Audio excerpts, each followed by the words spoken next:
Economic Ninja here. I hope you are doing great. Super extreme ninja close up. I am in my garage. I am in my car. In the garage, I can't find a quiet place to talk. We're going to be talking about shipping rates. Container rates hit $10,000 as ocean freight inflation soars in because of the Red Sea crisis. There's a crisis going on. And it's interesting because this is going to be yet another way that companies are going to get squeezed, consumers are going to bail out of buying certain products, and you're going to see all kinds of aftermath if this continues, but it's already getting really expensive, okay? So let's dive in right now out of CNBC. Wait, hold on. Let me see if I can lower my...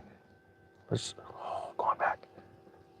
There we go. Now I'm a little farther away. All right. Container rates. I don't want to kill my battery. Here we go. With the Red Sea diversions by shipping companies, including Maersk, including continuing amid the risk of attacks by the Houthis.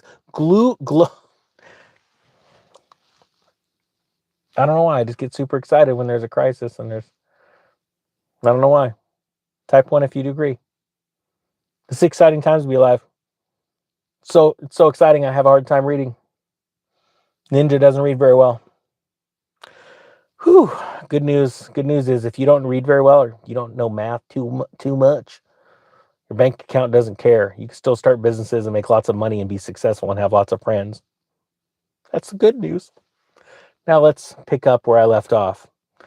With the Red Sea diversions by shipping companies, including Maersk, if I even pronounce that right, continuing amid the risk of attacks by the Houthis, global logistics managers are faced with a two-front storm of rising ocean and air freight prices and stranded cargo. Both are threats to the global supply chain after 3 tumultuous years of inflationary pressures and delays from COVID disruptions, which recently seem to finally have been vanquished. The ceiling in ocean freight prices shot up in a matter of hours on Thursday as a result of more vessels diverting from the Red Sea. CNBC has learned that logistic managers were quoted this morning as an ocean freight rate of $10,000 per 40-foot container from Shanghai to the UK last week. Rates were $1,900 for a 20-foot container and $2,400 for a 40-foot container. So it went up a little bit more than 4 times. Holy cow. Truck rates in the Middle East are now being quoted. Stop it. Are more than double. Alan Baer, CEO of OL USA, tells CNBC while pricing is undergoing rapid adjustments as ocean carriers work to recover the added costs of diverting their vessels, these massive jumps in rates need to be clarified as the shipping community of importers and exporters, along with government regulators, seek to better understand the overall drivers of these large increases. During COVID, we had a slower buildup in freight prices due to the impact of the pandemic that it had on the global supply chain, Bear said. What we are experiencing here is a light switch event where vessels are being redirected in real time. But that said, in certain trade lanes, you are seeing freight rates going up between 100 and 300%. This does not appear to be totally driven by changes in supply and demand. There are currently 158 vessels being diverted from the Red Sea, holding over $100 billion in trade. As of Thursday morning, the 158 were being rerouted away from the Red Sea, carrying over 2.1 million cargo containers. That is hard to believe. That is insane. How many? It's insane. Those ships. They hold all the containers, and you see those videos of them falling and all the containers just dropping off in the ocean. It's crazy. Some fish is just cruising around with some big screen TV. They say that the value of the cargo, based on the MDS transmodal estimates of $50,000 per container, is $105 billion. There is no short-term end to the attacks in sight.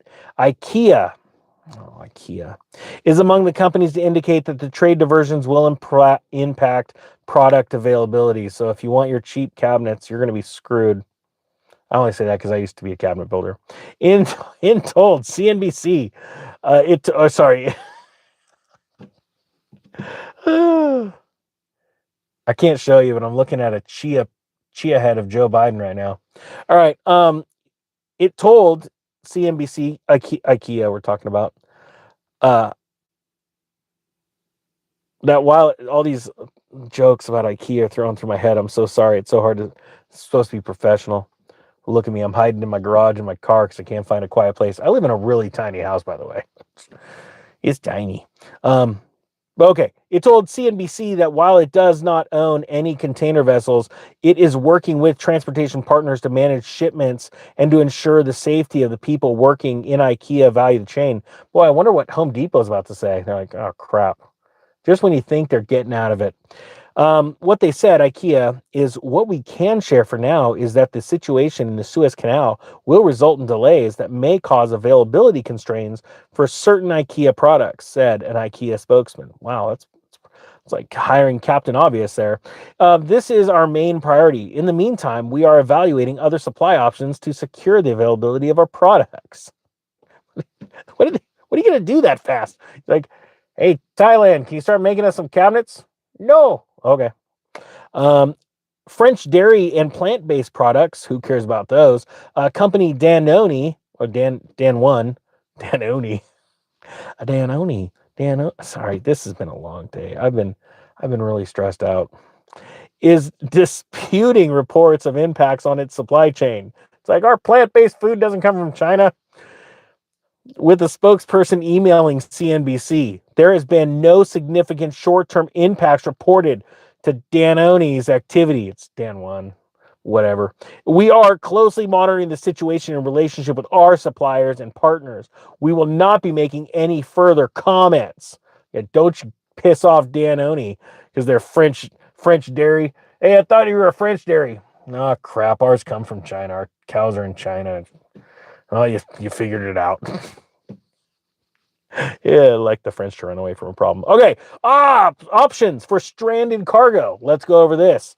Logistics CEOs tell CNBC they are presently sorting out this cargo, and for the cargo considered stranded in Europe or the Middle East, they are looking to move select products by air as a possible solution.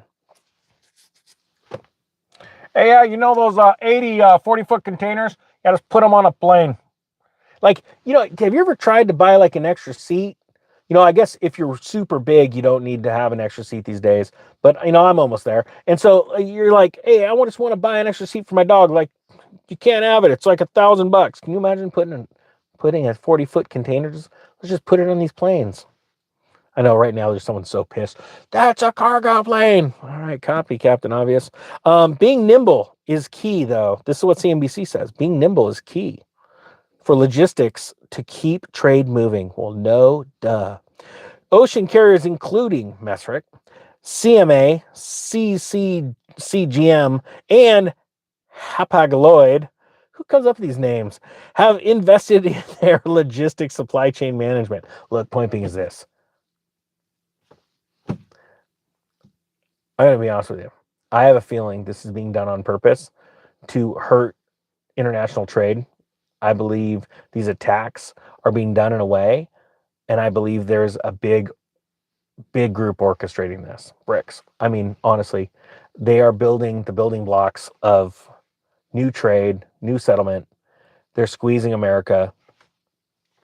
I don't know. I guess this is a good old-fashioned conspiracy. You let me know down below what you think about these Houthi rebels that are attacking the Red Sea. It's interesting that we haven't blown them to kingdom come, but I guess that's just who we are now. We're just sort of weak. That's what we do. So, the world's changing fast. Hope you guys are ready. The Economic Ninja is out.